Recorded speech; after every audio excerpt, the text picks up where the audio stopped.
Welcome to Kenton's videos. Enjoy the video. In this video, I will show how to fix stuck seat belt Toyota Tacoma.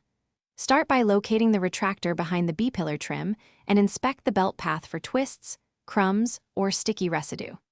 Gently pull the belt fully out to its lock position, then allow it to retract slowly to observe behavior.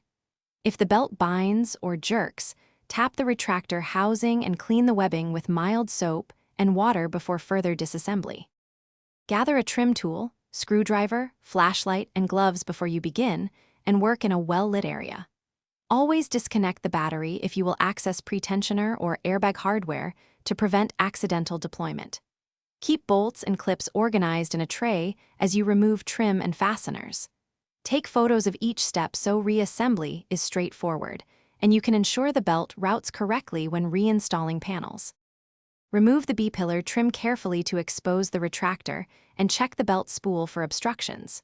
Free any twisted webbing and pull the belt out to the lock position, then allow it to retract slowly while you watch for smooth action. If recommended by the manual, apply a light silicone spray to external pivot points only and avoid the webbing. Reinstall trim and test the belt repeatedly for normal operation before finishing. Thanks for watching. Consider subscribing if we helped you.